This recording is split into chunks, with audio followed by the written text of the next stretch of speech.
আপনি আর্থিক খাতে শৃঙ্খলা আনবেন নির্বাচনী প্রতিশ্রুতিতে, যে আর্থিক খাতে শৃঙ্খলা আনবেন এবং দলীয় নিয়োগ দেবেন না, কিন্তু সর্বত্রই কিন্তু দলীয় নিয়োগ দেওয়া হচ্ছে। তো আমরা আওয়ামী লীগ আমলে তো চেতনাধারী পুলিশ দেখেছি, এখন কি আমরা জাতীয়তাবাদী পুলিশ দেখব?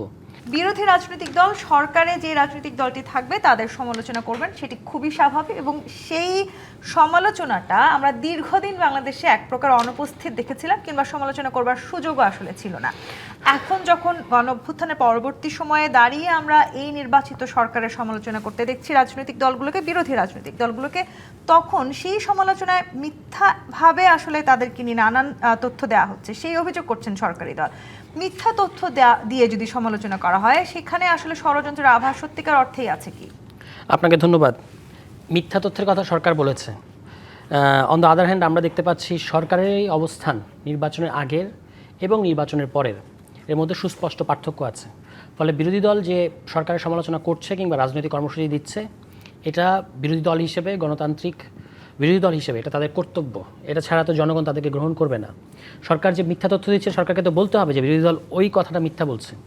যেমন আমি তো অনেকগুলো দেখাতে পারবো যেখানে বিএনপি সরকার, এমনকি জুলাই সনদের, তারা তো বলছে জুলাই সনদ আমরা অক্ষরে অক্ষরে করব, কিন্তু জুলাই সনদের প্রতিশ্রুতি থেকে তারা সরে এসেছে, এরকম অনেকগুলো দিকও তো আমি দেখাতে পারবো। যেমন ধরেন আপনি শুরুতে যে পুলিশ নিয়ে যে আলোচনাটা আসলো, যে পুলিশ সংস্কার কমিশন, এই পুলিশ এখন পুলিশ সপ্তাহ চলছে, ফলে পুলিশের আলোচনাটা প্রাসঙ্গিক। এবং আমরা আজকে দেখলাম যে একজন পুলিশ কর্মকর্তা তিনি বললেন যে তিনি জাতীয়তাবাদী আদর্শ উদ্বুদ্ধ, এবং তিনি হচ্ছেন ছোটোবেলায় যে ধানের শীষ দিয়েছিলেন শহীদ প্রেসিডেন্ট জিয়াউর রহমানকে, এটা তার মনে আছে।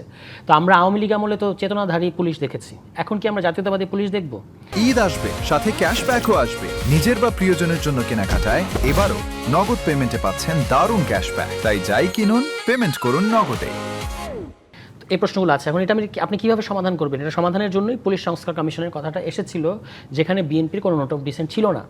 তাহলে নোট অফ ডিসেন্ট না থাকলে এটা আপনার বাস্তবায়ন করার কথা, অ্যাকর্ডিং টু আপনি যেহেতু বলছেন যে জুলাই সনদে আমরা অক্ষর অক্ষর করব, কিন্তু অলরেডি এই পুলিশ সংস্কার কমিশন, পুলিশ সংস্কার যে অধ্যাদেশটা, সেটা সরকার বাতিল করে দিয়েছে পার্লামেন্টে।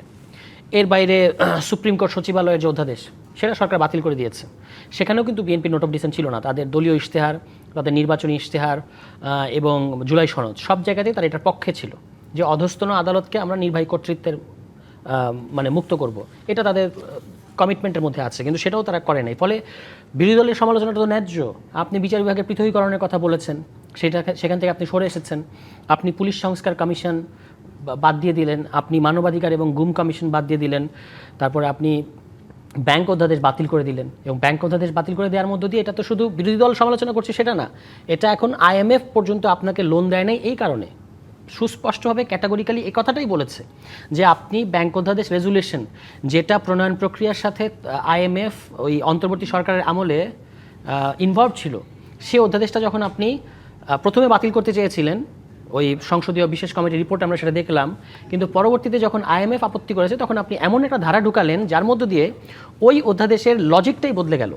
যে অধ্যাদেশটা প্রণয়ন করা হয়েছিল ব্যাংক খাতে শৃঙ্খলা আনার জন্য, লুটেরাদেরকে ব্যাংক খাত থেকে দূরে রাখার জন্য, এবং উদ্যোক্তারাও আজকে এই বিষয়টি নিয়ে আতঙ্কের কথা করেছেন। এবং দেখুন তারা গিয়েও কিন্তু একই কথাই বলেছেন। আপনি শুরুতে শিরোনামে যে কথাটা বললেন যে লুটেরাদেরকে যদি ফিরে আসতে দেন, তাহলে এটা ব্যাংক খাতকে আবারও ডিসরাপ্ট করবে। তো এই কথাটা তো শুধু বিরোধী দলের না, এটা আবার সরকার তো আবার আশ্বস্ত করেছে যে এরকম কোনো ঘটনাই ঘটবে না। গভর্নর আজকে বলেছেন, কেন্দ্রীয় ব্যাংকের গভর্নর বলেছেন।